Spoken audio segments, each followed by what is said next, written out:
Grand Rising, pretty people. So I am back. Another book review. This is the third book in the Misadventures of Mink LaRue. It is called Dirty Rotten Liar. Narrated by Kensha Lin by Noir. Was released on November 22nd of 2013. Audio length is 8 hours and 26 minutes. Again, Kensha Lin does a great job at narrating this book. If you've watched my last few videos, you know my only issue and complaint is the way she says Lego. I don't know. I still haven't figured out what it is about the way she says it that I just don't like. But I really don't like it. But, side note, if you have not watched my videos on Natural Born Liar or Sexy Little Liar, when it comes to this one, you will be a little bit confused. And also, it's spoilers from the first two books. So the book picks up exactly where we left off at in Sexy Little Liar. You have Mink in the hospital with her mother just passing away. Jude Jackson, she just passed away. And her Aunt Bibi and her grandmother are in the room with her. They're trying to comfort her. But Aunt Bibi kind of throws something at Mink.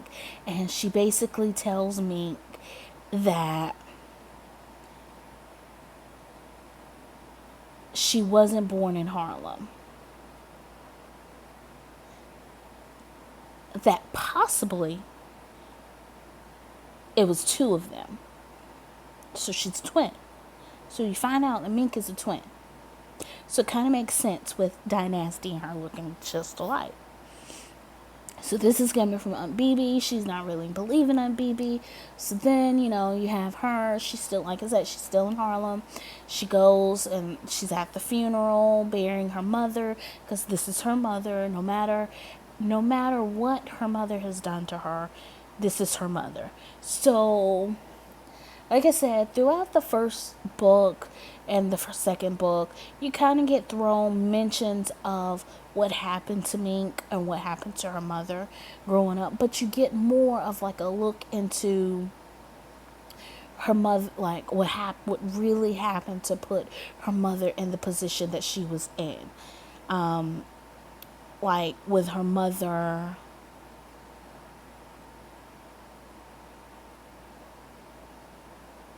driving her and Mink into the East River, Hudson River, one of those rivers up in New York. She drives them into the river. So that's how she ends up being brain dead. And so you find out, all of that, basically. So at the funeral, they're getting ready to leave the funeral, and Mink is kidnapped from the funeral. Dun dun dun. Who kidnaps her? No one but Gunna. So she does escape Gunna. Peaches comes and rescues her, and she escapes Gunna, and she heads back down to Texas.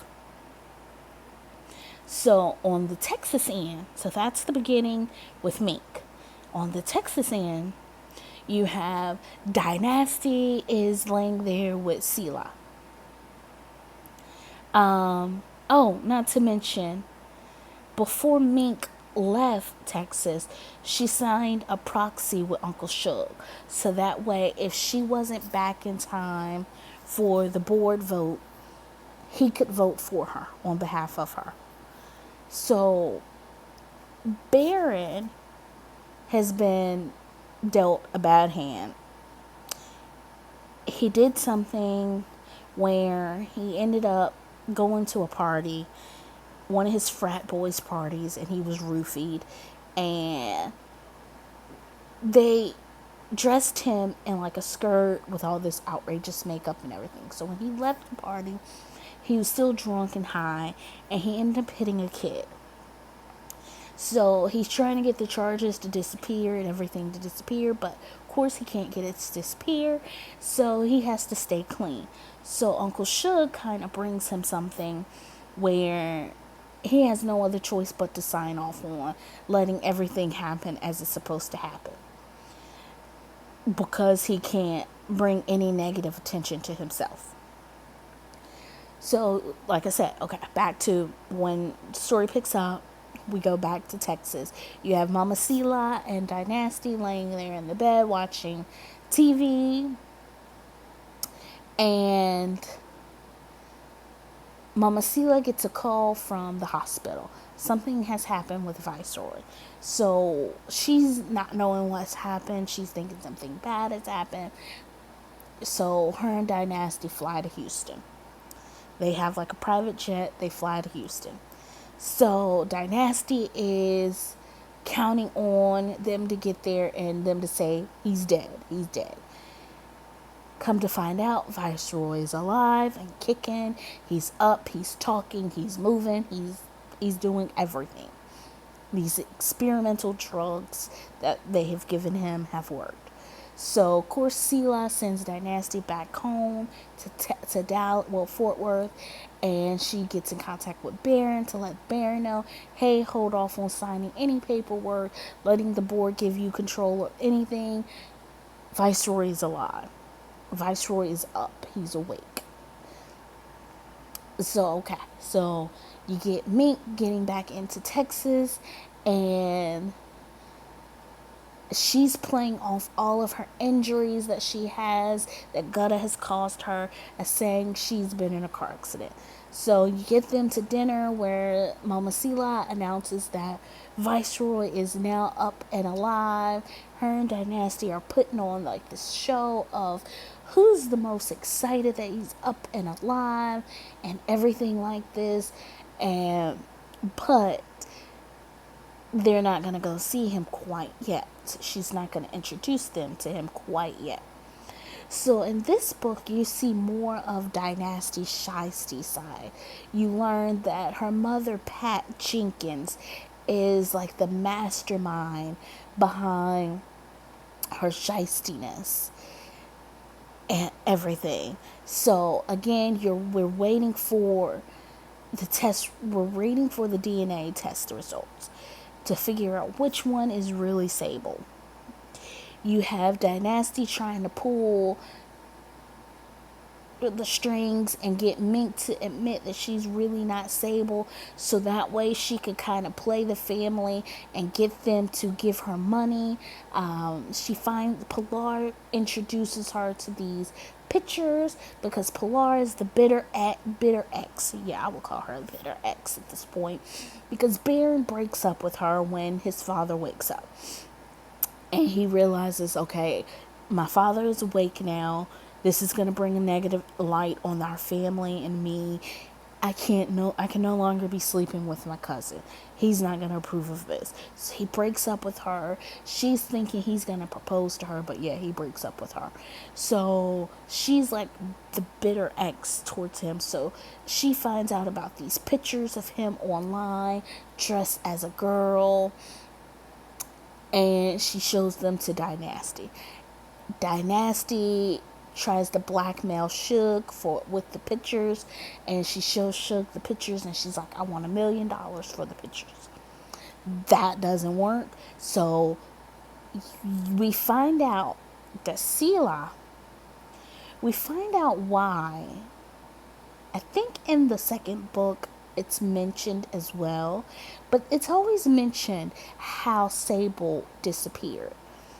Sable was snatched when they went to New York. She was 3 years old, and they went on a business trip to New York. The family did. Sela got drunk in the middle of the day and was pushing Sable in a stroller, and she had Barron and Dane with her. Barron was 7 at the time. So she decides to go into a Dwayne Reed's to get some mouthwash, and she leaves her 3 young children, unattended on the streets in New York City. And what happens? Someone snatches little Sable. Someone snatches Sable. So that's like how Sable ends up missing. I never mentioned that in the other two videos because of the fact that I didn't want to give away how she's snatched up.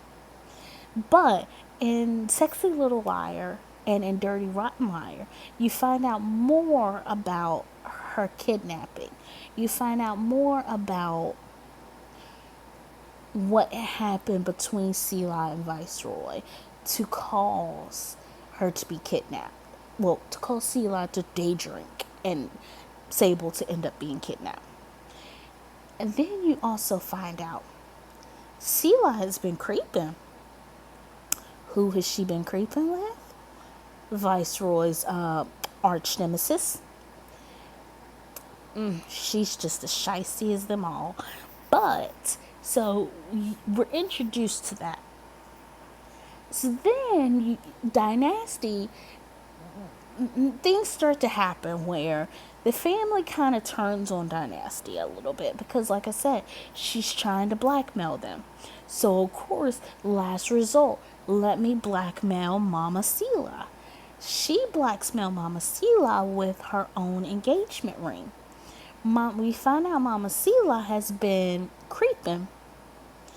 And the person who, like I said, she was creeping with Viceroy's arch nemesis. And he ends up with her engagement ring. 20 years when she, Sable was kidnapped, she lost her engagement ring. So he still has this engagement ring. So he's holding it over her head. She's trying to get it back, but she can't get it back. So Dynasty ends up meeting him, and he gives her the ring. And of course she shows Mama Selah. And Mama Selah is trying to get her ring back from her. She's, big mistake. That's the first mistake you made, admitting that that's your ring. Like, why not just kind of, figure out another way to get the ring from her? But no, she admits that's her ring. And the person who had her ring is, Nemesis. But anyways, so the Dynasty kind of blackmails the family. So you finally get them trying to figure out what they're going to do. How are they going to handle her? They handle her the day they decide they're going to handle her is the day the test results come in. Mink goes and talks to Baron and Suge. I'm not going to say what she talks to them about, but she goes and she talks to them. And then Selah gets the test results. So which one of them is Sable? You have to read to find out. You have to read to find out the ending results of this book. When I tell you, it's one of those, page turners. Okay, well, who is Sable? Is Aunt Bibi lying to Mink? Is Mink and Dynasty really twins? Or is she just drunk and not knowing what she's talking about? But you find it out at the end of this book. You find out the truth. You find out who is really Sable. You find out if Mink and Dynasty are twins. You find out